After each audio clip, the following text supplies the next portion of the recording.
the people who cross Europe to get to this coast and are pointed upon getting to the United Kingdom have often paid £2,000 or £3,000 to people smugglers who then provide them with a boat, with an engine.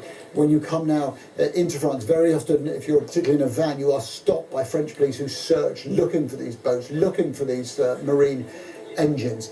The people smugglers take on that responsibility. They earn a huge amount of money, and very often, it has to be said, do provide people with crafts that are simply woefully unsuited to the task of getting from here in France over to the British shore. Now, this problem has been going on, of course, for a long time, but it may be that a tragedy such as this, with 31 people dead, forces the sort of discussions that clearly have not happened successfully so far. Okay, Adam Parsons in Calais, thank you. Well, let's get British reaction now, and our political correspondent Kate McCann is with me. So, Kate, what's the Prime Minister have to say? Well, I think what Adam was saying there is right, that there is some hope now that both sides, the French and the UK, can come together and find a solution to this. And the Prime Minister has, of course, held a COBRA meeting with his most senior officials, and after that he gave this statement to the press. I'm shocked and appalled and deeply saddened by the loss of life at sea in the Channel. I say to our partners across the Channel, now is the time for us all to step up, to work together, to do everything we can to break these gangs who are literally getting away with murder. I'm afraid it also shows is that the operation that's being conducted by our friends on the beaches, supported, as you know, with £54 million from the UK to help patrol the beaches, all the technical support that we've been giving, they haven't been enough. Prime Minister, so Kate, in terms of practical actions, I mean, an awful lot has been tried already. In terms of new practical actions, any idea what's likely to emerge? Well, two things from the Prime Minister there. The first is to try and rush the Borders Bill through Parliament. Now, that isn't necessarily within the government's power to do that. Partly it's up to Parliament. But speaking to Home Office sources tonight, they hope they can get this wrapped up by the new year. But the problem for them will be, I've just confirmed with Labour, they are still not going to support this bill, despite what's happening as playing out at the moment, this absolute tragedy. They believe that this bill will not solve the problem of channel crossings, and in fact they go further and they think that some of the measures in it are very This is a test recording to see whether it'll upload to YouTube. The last two failed. We don't know Just what's give us a going sense on. of what some of the measures are. It's to disincentivise people who want to come to the UK. Exactly that. It's essentially to stop the pull factors. This is the government's argument, which is that many of the reasons that people come to the UK because they believe that once they arrive here that they will be given asylum, that they will be helped. And that is the case at the moment. The government wants to crack down on that. They want to make it so that if you enter the UK illegally, you will be treated like you have entered illegally. You will be looked on less favourably than someone who's come here through a legal route. But what Labour say is, well, you haven't really got very many legal and safe routes. So unless you open those up at the same time, you're essentially saying, if you make it to the UK, we're not going to help you out. Clearly that's controversial because many of these people are fleeing desperate situations. And that's Labour's problem, really. They believe it's a very tough, very restrictive bill that won't solve the problem and will actually just push the problem back. And it's something that Adam talked about, something you and I talked about previously, that this is a global problem and requires global cooperation. So for Labour not to support this, it means it's going to be difficult for the government. It means it's going to be complicated. Another one of the measures in there, for example, offshoring migrants, holding them in different countries, again, to disincentivise, to essentially say, fine, if you make it here, what we're going to do, we're going to move you somewhere else, we're going to process you there, and you won't necessarily be allowed to stay. Priti Patel and the Home Office believe that that will be enough to stop these migrants taking the risk. I think there are some suggestions that for people who've already been in desperate situations, who've already risked their lives, paid everything they've got, sold everything they've got, they probably will still keep trying. Okay, Kate, thank you very much indeed. Well, let's look right now at some of those international factors, because a people smuggler in northern Iraq has told Sky News how he packs flimsy boats with dozens of desperate migrants trying to cross the Channel and reach Britain, aware that many of them won't survive the journey. Sky's Middle East correspondent Alistair Bunkle has this special report from Erbil in Iraqi Kurdistan. This is one of Iraq's people smugglers. He calls himself Ransda. It's a fake name, and he won't let us meet near his home or film his face. He's a wanted man. Even as we were setting up the cameras, he's on his phone to contacts across the smuggling network, arranging documents and travel for people wanting to escape Iraq for Europe. He uses a cheap burner phone that can't be traced, regularly switching between hundreds of SIM cards. And, he tells us, they sometimes work with border officials. Will you occasionally pay them bribes? Can you pay people bribes in order to let people through? نفر كان زورم استاك اگه دبر فوی نبی بیلاروسیا که فیزاش تو راستایا استاك مجموعة شيء قال زور من عازرة. That has made him a rich man.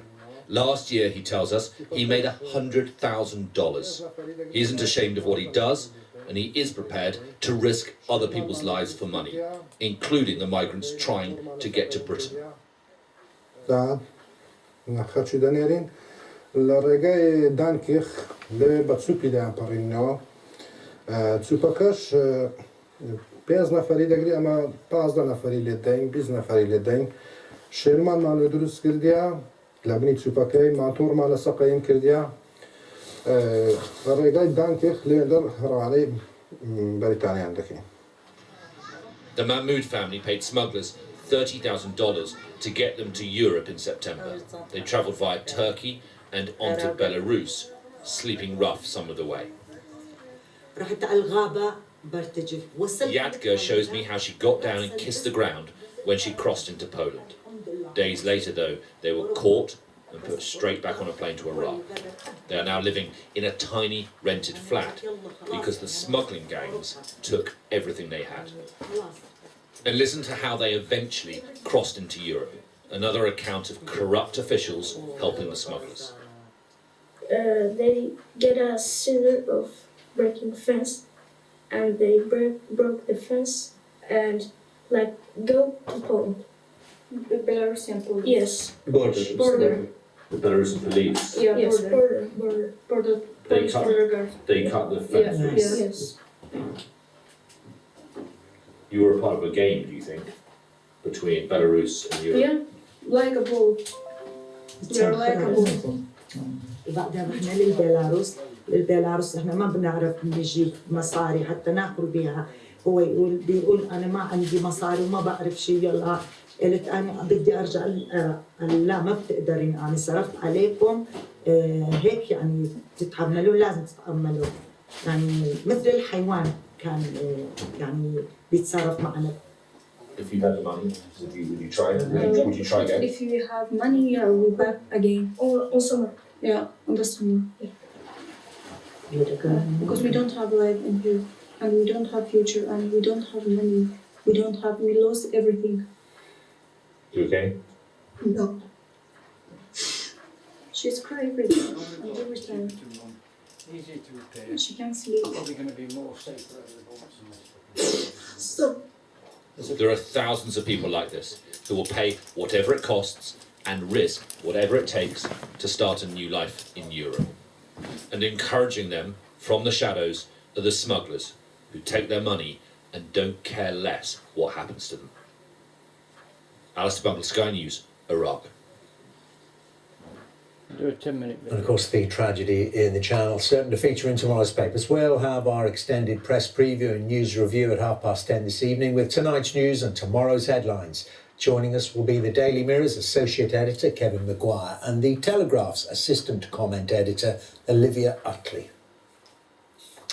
Now then, the parents of a 44-year-old autistic man have told Sky News of their distress that their son remains trapped in hospital after more than 20 years. Tony Hickmott is thought to be one of the longest held patients in a secure unit in the UK. And Sky News has overturned a gagging order to enable his parents to speak out as they fight to find accommodation for Tony in their community 8 years after they were first told he could leave hospital.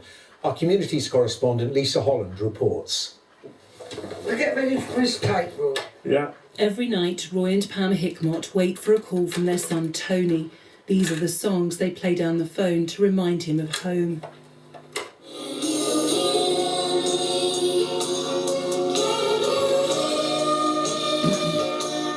He's been detained in a hospital for more than 20 years. In that time, they've grown old, and Tony, who has autism and a severe learning disability, remains trapped in the system. It's ruined our lives, absolutely ruined our lives, Tony's life. He spent half of his life in an institution. In 1997, when he was 21, Tony Hickmott first went into institutional care. In 2001, he was sent to a secure inpatient hospital, which was only supposed to be for 9 months. 8 years later, the hospital placed him in segregation, a form of isolation. In 2013, 12 years after he was first admitted, he was considered fit for discharge. In 2019, Court of Protection proceedings began to look for care in the community for Tony to find accommodation for him, but still no resolution has been found. It's 3 years since Sky News first met Pam and Roy, when they'd already spent years trying to get Tony out of hospital. This is all his clothes that I've got all ready for Tony to move, which I thought was going to be moved, and he was going in about a fortnight. Happy birthday to you. But countless more birthdays and Christmases have come and gone with no progress, and his parents say Tony's condition has continued to deteriorate. Now Sky News has overturned a gagging order which prevented Pam and Roy speaking further about their frustration for Tony, now 44, and the failed promises by multiple agencies to provide him with a home of his own and carers in the community. A judge in the proceedings described the delays Tony has faced as egregious. He is thought to be one of the longest held autism patients in a hospital. Tony deserves to come home, because that's all he lives for. Come home soon, Mum. I'm good enough now. I can come home. That isn't the right place for him from day one. It's not for any autistic person, because only them units